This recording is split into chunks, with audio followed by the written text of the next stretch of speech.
A paz do Senhor! Hoje estudaremos sobre o fruto do Espírito, nossa natureza pecaminosa sob o seu controle.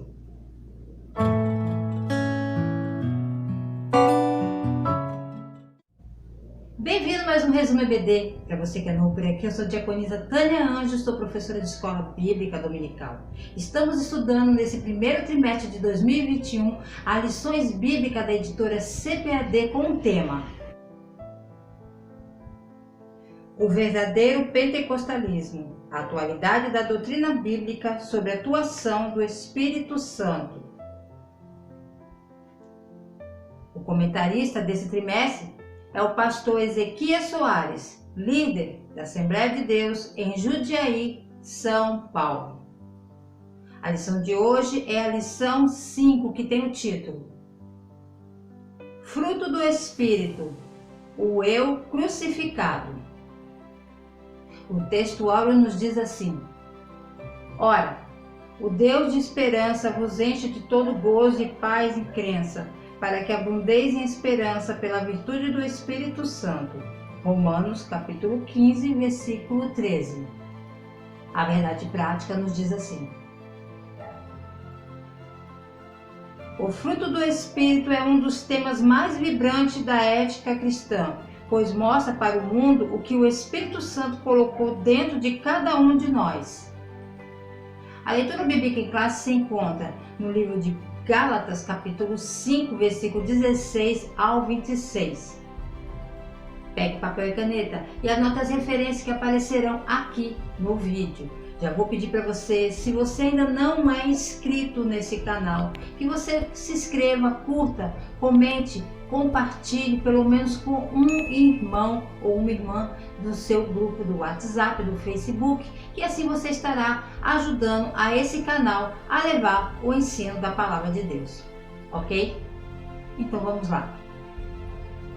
O apóstolo Paulo escreveu aos Gálatas informando que em Cristo eles eram livres, mas isso não era para dar ocasião à carne. O cristão ele é livre para servir a Deus e não para pecar ou dar mau testemunho. Então a pergunta é: o que é o fruto do Espírito? São virtudes e características de atributo de todo cristão tem que ter. Todo cristão salvo, todo cristão, aquele que aceitou a Jesus, ele deve ter o fruto do Espírito. Não é opcional, pois se estamos em Cristo, devemos ter atitudes e caráter que estejam em conformidade com o cristão regenerado. E essas virtudes devem ser exemplo para outras pessoas dentro e fora da igreja. Nenhum fruto nasce de um dia para o outro. Instantaneamente, é gradativo de nosso Senhor Jesus Cristo, na graça dele, é que nós desenvolvemos o fruto do Espírito. Está ligado à forma como tratamos uns aos outros, tanto em sociedade como na comunhão dos santos na igreja. O caráter de Cristo é evidenciado através de nossas vidas com o fruto. É o Espírito Santo que produz o fruto à medida em que nós nos entregamos a Ele. E a palavra certa é o fruto no singular e não no plural. Por quê? Porque o certo são 9 qualidades distintas de um fruto. Então eles são uma unidade indivisível e espiritual, como é ensinado às crianças, e o missionário Eurico Baxter bem explicou que de uma forma bem ilustrada, que o fruto é como se fosse uma laranja, o fruto do Espírito é como se fosse uma laranja ou uma tangerina, para nós podermos entender, e seus gomos. E o apóstolo Paulo inicia essas 9 virtudes pelo amor. Então, o fruto do Espírito, ele é como se fosse, para nosso entendimento lúdico, né? Como se fosse uma laranja cortada ao meio, que nós vemos o gomos. Então, ele é um fruto com 9 virtudes, ok? E ele inicia essa lista dessas 9 virtudes pelo amor. E por quê? Porque o amor, ele é a base de tudo. Então, os Gálatas queriam cumprir a lei. e havia um legalismo religioso ali infiltrado ali no meio. Então Paulo enfatiza aqui que para cumprir a intenção da lei deve fazer através do amor. O amor é a essência da natureza de Deus, é a fonte divina de onde emanam todas as virtudes espirituais. Deus é amor, e esse amor que emana de Deus em nós, através do fruto do Espírito, e é de dentro para fora. Temos que nos despir do velho homem e assumir a condição de filhos de Deus. Dependemos do Espírito Santo para esse propósito. O fruto é desenvolvido progressivamente em nosso relacionamento com Deus, em nosso relacionamento com o próximo e em nosso relacionamento com nós mesmos. Então, o fruto do Espírito, ele vem atingindo todas as nossas áreas da nossa vida, em relacionamento com Deus, com o próximo e com nós mesmos. Então, o primeiro, e nós temos também que entender, não confundir o fruto com nossa personalidade, com nosso temperamento, que é bem diferente, tá? Então, porque o nosso temperamento através do fruto será controlado, você será um crente controlado. Existe uma identidade sua quando as pessoas te veem, que elas conseguem identificar pelo seu jeito de ser, né? Então, os defeitos, vamos colocar assim, eles serão controlados. Você será uma pessoa dominada pelo Espírito Santo. Eu sou uma pessoa que quando falo gesticulo muito com as mãos, e por muito tempo eu tentei parar com isso na minha carreira cristã, que eu vi algumas irmãs mais contidas, que não mexiam nem os braços ali, e eu achava que tinha que ser igual, mas eu não conseguia, porque é uma característica minha, faz parte da minha personalidade. Agora, o fruto do Espírito, ele vai te dominar se você se deixar entregar por ele.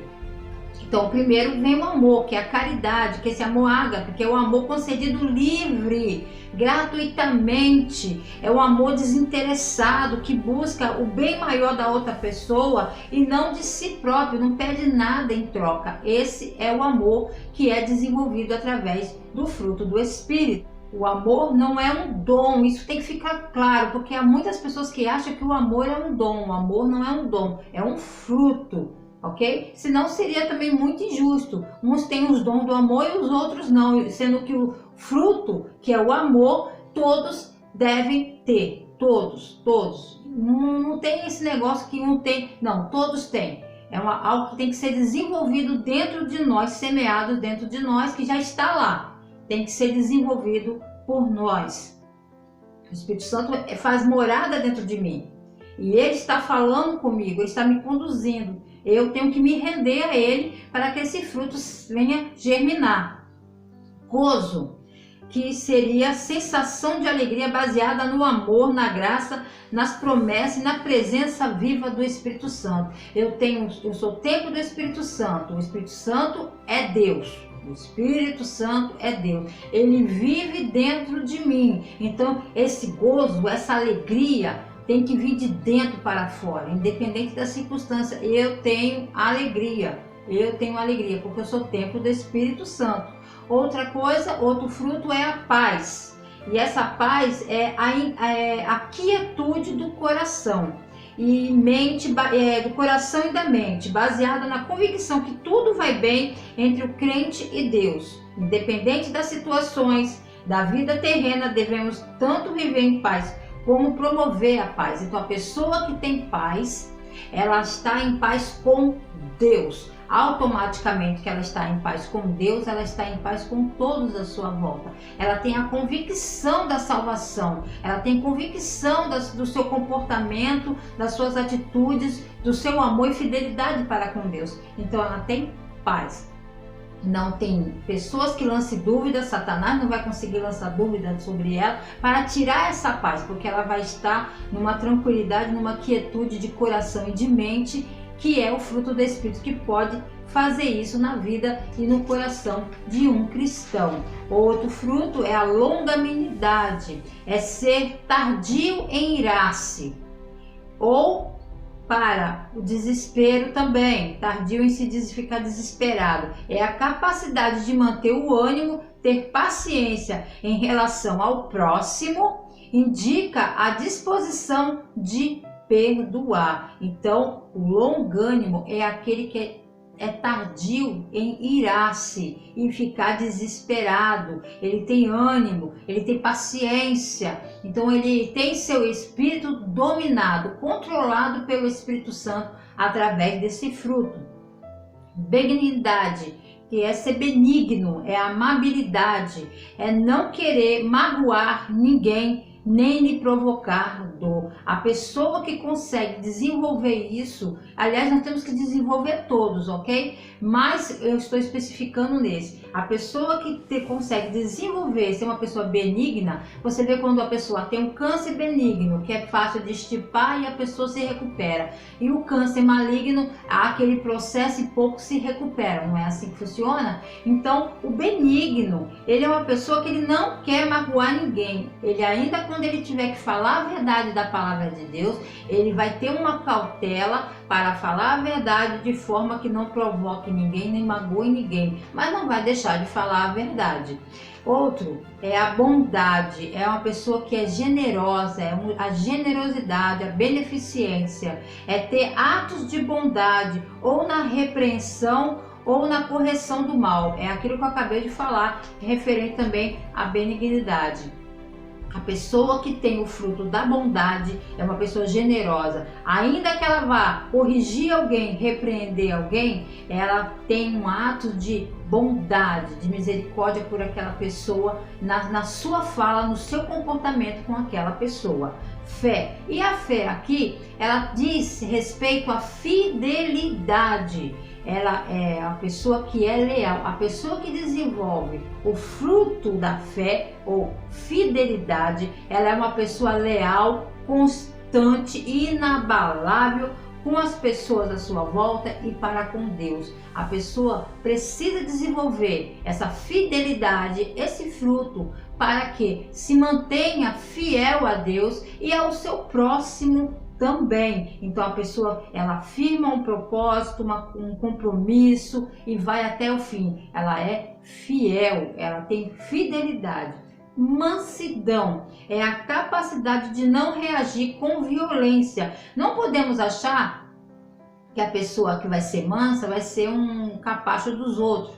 A pessoa é mansa porque ela tem a capacidade de não reagir à violência diante da afronta. É uma pessoa resignada da dor, ela dá a outra face, é sempre ter respostas mansas. Isso que é ser manso, é ter respostas mansas mesmo quando somos ofendidos ou maltratados. Ela não vai alterar o tom de voz, ela vai dar a resposta na altura, sem ficar gritando, se descabelando ou indo até a vias de fato. A pessoa mansa é isso, uma pessoa dominada pelo Espírito Santo que consegue evitar, não reagir à violência. É aquela pessoa que em uma situação consegue ver de um modo bem mais amplo tudo o que está ocorrendo e vir com brandura na sua fala. Temperança, que é o domínio próprio. E o que acontece? O domínio é sobre os nossos próprios desejos, as nossas próprias vontades, as nossas paixões. É ter o autocontrole. O domínio próprio, ele fecha essa lista dos frutos, porque ele resume as virtudes de que todo cristão, juntamente com o amor, tem que ter. Então, se você tem o amor, que é o principal, porque o amor, ele é o principal do fruto. Porque se você tem amor, você é benigno, você não vai maltratar os outros. Se você tem amor, você é fiel. Se você tem amor, você vai ter o domínio próprio para não agredir ninguém. Então, o domínio próprio é necessário para o autocontrole da minha carne, das minhas paixões, dos meus desejos. Então é ter o autocontrole, é buscar ter o autocontrole. Se você é uma pessoa sanguínea, com o Espírito Santo, com esse fruto, você desenvolvendo esse fruto, você vai ter um domínio sobre si, domínio sobre o seu próprio eu, domínio sobre o seu próprio eu. você vai conseguir se controlar mais. Então você vai ser manso, você vai ser mais paciente. Então o amor e o domínio próprio, eles andam junto e fecha esses 9 frutos do Espírito.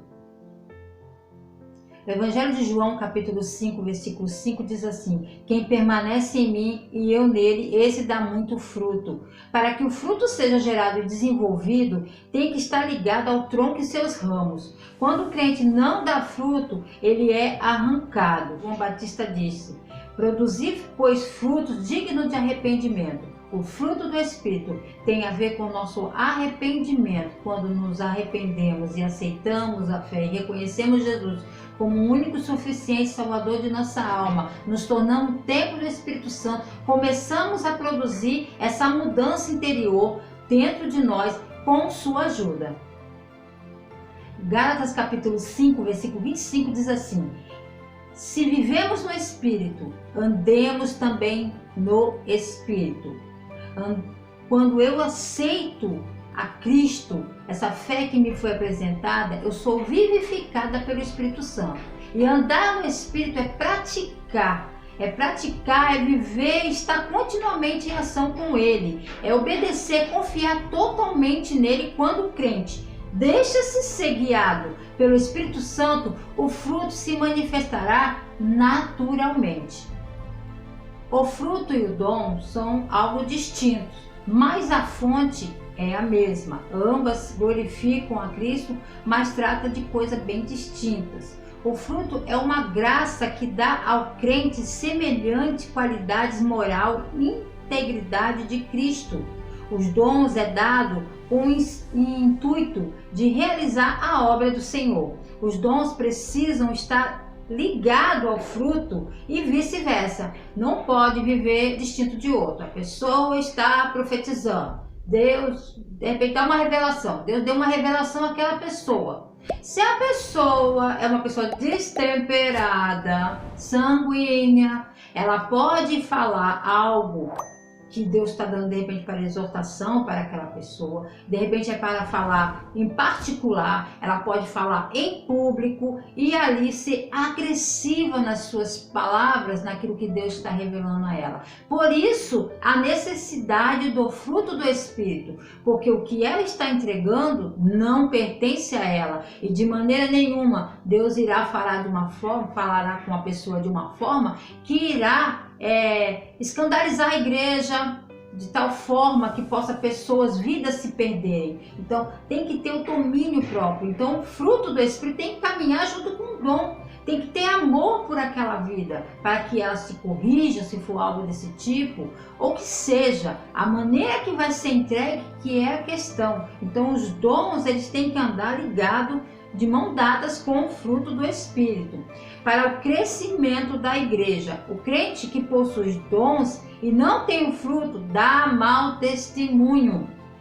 É aquilo que acontece muitas das vezes, que você vê uma pessoa que realmente até tem realmente os dons, mas age de uma maneira que se contradiz. Porque as pessoas, para ver como é que o mundo, eu sempre falo isso, como o mundo verá Cristo, como é que o mundo vai ver Deus. Deus é Espírito, Ele vê através de nossas vidas, de nossas atitudes, de nossos comportamentos. Então é muito necessário o desenvolvimento do fruto do Espírito. Ele está aqui dentro de você, basta você realmente se deixar o seu eu cair por terra e se entregar totalmente a Ele para que haja essa mudança.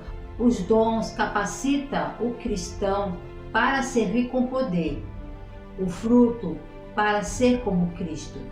Os dons vêm do alto e o fruto é gerado dentro de cada cristão. Os dons são variados, os frutos são únicos, com 9 qualidades distintas. Os dons acompanham o batismo do Espírito Santo. O fruto inicia-se com um novo nascimento. O que levou o apóstolo Paulo ao assunto foi o contexto das igrejas da Galácia. Foi o abuso da liberdade cristã, a antinomia de um lado, o legalismo do outro, estavam dando ocasião à carne, levando à falta de amor e à desunião. Então o que estava acontecendo? Havia uma influência perniciosa dos falsos mestres entre as igrejas gentílicas. trouxe grande confusão acerca dos limites da liberdade cristã. Então havia os legalistas que, para eles, que seriam os judaizantes também, que acreditavam que o cumprimento das regras, das obras exteriores era necessário, que seria a lei. Para eles, as obras tornam o indivíduo merecedor da salvação.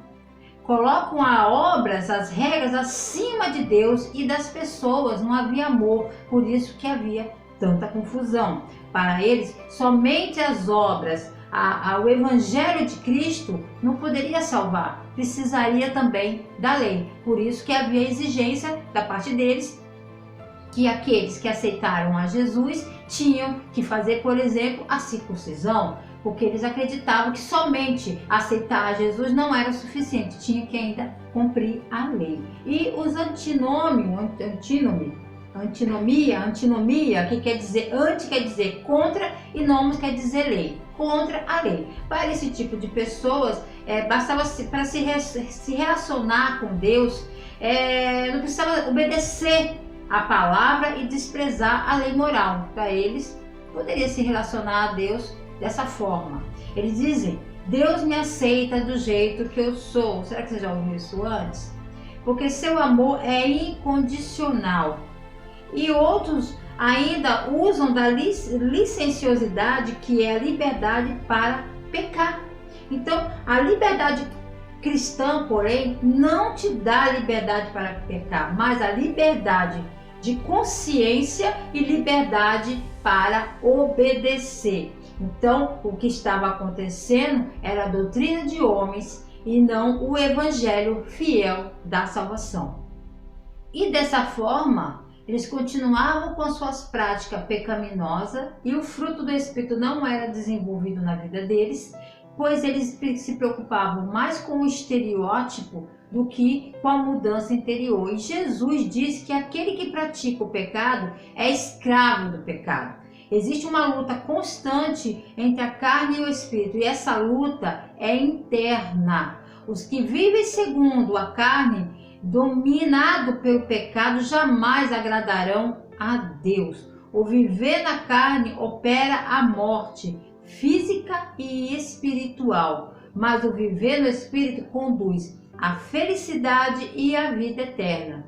A carne tem a sua própria vontade e quer fazer aquilo que lhe convém, mas aquele que vive, que anda no Espírito, tem o seu eu crucificado pelo fruto do Espírito. Como uma árvore, o crente precisa de certos cuidados. Não pode faltar uma boa água, uma boa terra, adubo, às vezes uma poda. Essa pessoa, ela passa um processo e assim vai crescendo até que chegue numa condição de frutificar. O cristão precisa ter suas raízes firmadas na palavra de Deus. Precisamos reconhecer que o amadurecimento na vida com Deus, que é um processo. Precisamos colaborar com o Espírito Santo para que possamos produzir frutos em nós. Deus abençoe você, a sua semana, que você possa frutificar a cada dia em Cristo. E, querendo Deus, se Jesus não voltar, nos vemos no próximo Resumo EBD.